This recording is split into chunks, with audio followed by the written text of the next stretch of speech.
Денеска ќе се одиграат нови две средби од осмина финалите во најпрестижното клупско надпреварување Лигата на шампионите. Арсенал на Емирати стадионот го пречекува ланскиот финалист Баер Михен, а Порто во Пиринејското дерби е домаќин на Малага. Дербито на денот се игра во Лондон, каде гостуваат баварците кои во 2013 година имаат 5 победи остварени без примен погодок и гол разлика од 13:0. Податок кој самиот ги става германците во фаворитска улога за пласман во четвртфиналето, особено ако се знае фактот дека Арсенал и не игра во некоја посебна форма во последно време. Овие два тима се сретнале 4 пати во Лигата на шампионите, а Арсенал победил само еднаш. Последен пат ждребот одреди да играат токму во осмина финалето во сезоната 2004-5 и со вкупен резултат од 3:2 баварците минаа во четвртфиналето. Во вториот надпревар шпанците ќе се надеваат дека ќе ја продолжат серијата од 6 средби без пораз од групната фаза, серија која Порто се надева дека ќе ја прекине и ќе обезбеди пренос пред своите навивачи во пресрет на реваншот во Андалузија со екипата која е едно од најпријатните изненадувања сезонава во Лигата на шампионите Малага. Порто е екипа со далеку поголемо реноме на меѓународната сцена која досега 10 пати стигнала до осмина финалето во Лигата на шампионите, а има и 2 трофеја во 1987 и 2004 година. Утре во Лигата на шампионите се играат последните две први средби од осмина финалето. Милан на Сан Сиро ја пречекува Барселона, а Галатасарај е домаќин на Шалке.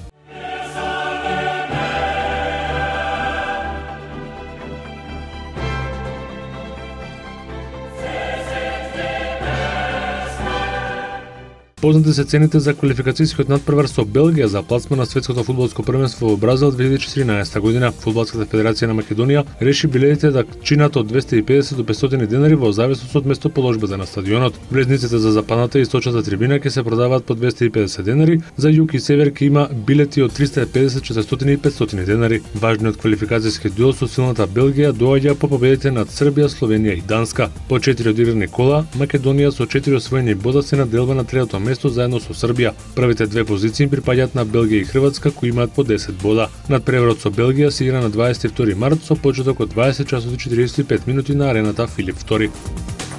Американската тенисерка Серена Вилијамс ја официјално се искачи на врвот на ВТА ранглистата. Таа успеа да го преземе приматот од Викторија Азаренка, иако го загуби финалето на ВТА турнирот во Доха токму од неа. Азаренка не успеа да си го спаси местото на врвот на женскиот тенис и покрај победата против директната конкурентка обезбедена во финалниот меч во Доха. Серена со самиот пласман во полуфиналето успеа да си обезбеди доволен број на поени за да го преземе челното место на ранкингот на најдобрите тенисерки. По пауза од скоро 2 години Серена се враќа на врвот, а тоа го прави како 31 годишна тенисерка со што го урна рекордот кој го држеше 30 годишната Крис Еверт како досега највозрасна тенисерка која успеала да биде прва на ранглистата. Во топ 10 листата на 10 најдобри тенисерки нема други промени. Собственикот на Лос Анџелес Лейкерс Џери Бас почина во 80-та година од животот. Џери Бас минатата седмица беше хоспитализиран, а се претпоставува дека боледуваше од рак. Бас во 79-та година ги купи Лос Анџелес Лейкерс, арената Форум, хокејарскиот тим LA Kings и ранчот 5000 хектари од Кен Кук за сума од 67,5 милиони долари. Во неговиот мандат за овој тим играа великаните Карим Абдул-Џабар, Меджик Џонсон, Шекил О'Нил, Коби Брајант, а во неговата ера се појави и Шоутајм, бидејќи Лейкерси нудеа многу повеќе од само кошарка. Лос Анџелес Лейкерс начело со Бас освои 10 шампионски титули. Во 2010 година Џери Бас беше избран во кошаркарската куќа на славните во Спрингфилд.